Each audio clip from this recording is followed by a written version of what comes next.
Hello Wikia, I'm Mark Dara, Executive Producer for Dragon Age Inquisition, answering your questions today.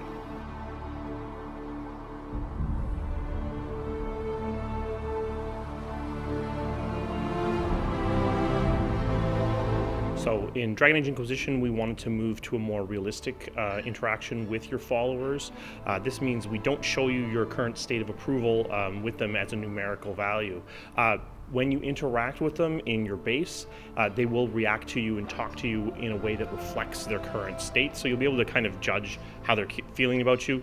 Much like if you talk to a normal person in the real life, they are going to react to you in a way that's representative of how they currently feel about you. They don't have a number tattooed on their forehead.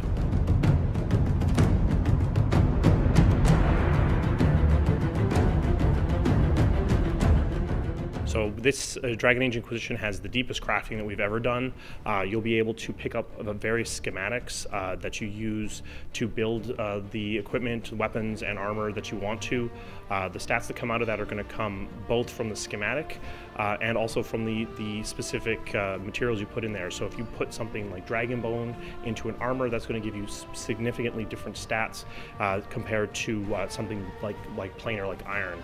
Additionally, we have something called master crafting, which actually allows you to, in the case of weapons, give special abilities. So for example, you might get a 10% chance to do a shield bash or a lightning strike every time you hit. So there's a lot of a really deep and a lot of things to explore in our crafting system.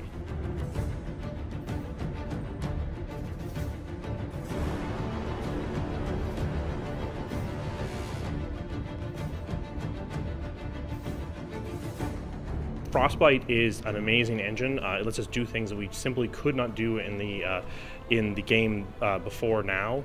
But it's definitely not an engine designed to make a role-playing game. It doesn't understand things like cutscenes or save games, basic things from a role-playing perspective. So we've had to build a lot of these systems ourselves. The result is something that has amazing visual fidelity, but also has these deep role-playing systems underneath. So we did talk about doing a New Game Plus for Dragon Age Inquisition. It's something that we've done occasionally. Usually we haven't.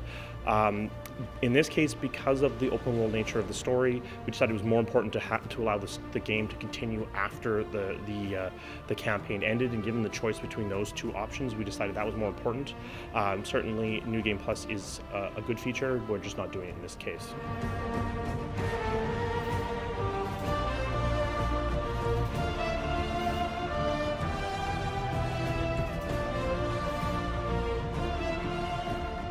There are people that do know you from your past. This will come up occasionally. For the most part, most people are going to react to you as the Inquisitor more than they are going to react to your origin. You're in the middle of saving the world, so people have something more important to worry about.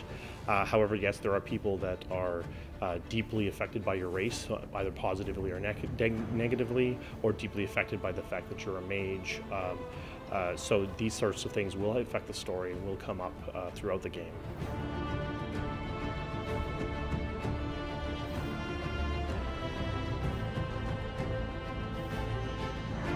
So we definitely want to give players the ability to, as much as possible, choose the way they want to play the game.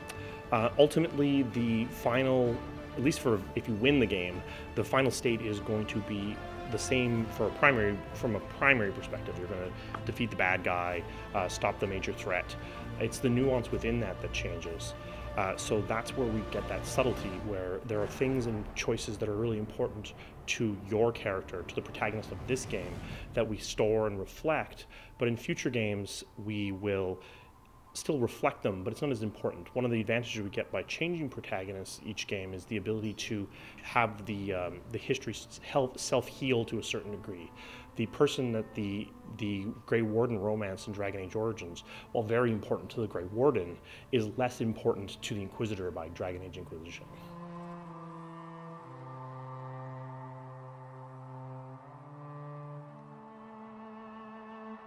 So we're not going back to Orzammar for Dragon Age Inquisition, but I would definitely think that we are not done with the Dwarven Kingdoms. I'll say kingdoms because there's not just one.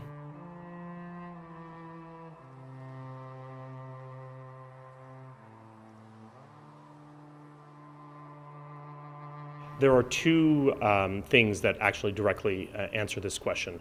We have a judgment system where you can actually capture people that you interact with out in the world, like people that you're defeating in combat, bring them back to your base and actually essentially hold a trial and judge them and then decide what you do with them.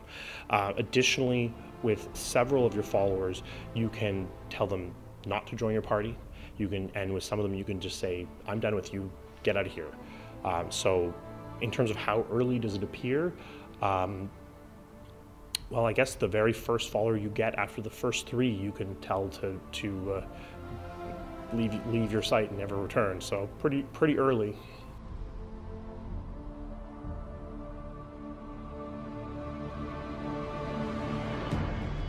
You will definitely see some of the people in your party change based upon your interactions with them, or in some cases lack of interactions with them.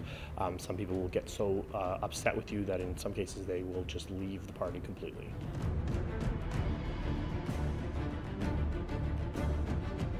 So Dragon Age is always intended to be a series, not a trilogy. It's about a world more than it is about a specific character, so there's not really a cap on that. We will tell stories as long as we can.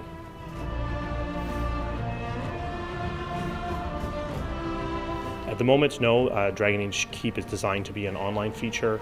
It's designed to be a repository for choices from Dragon Age Origins, Dragon Age 2, and all future Dragon Age titles going forward. There are some mistakes and healing that needs to happen from the Dragon Age Origin choices in particular, so no, there's no plans to do that offline at the moment.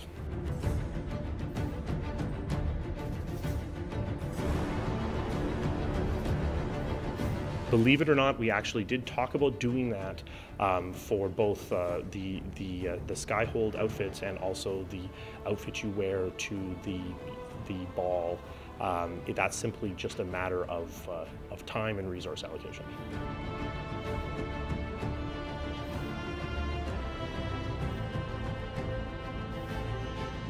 The Inquisition is basically like another character, like a 5th party member almost. As you move and explore and do things out in the world, you're going to be leveling it up. You gain something called influence, which is essentially the experience points of the Inquisition.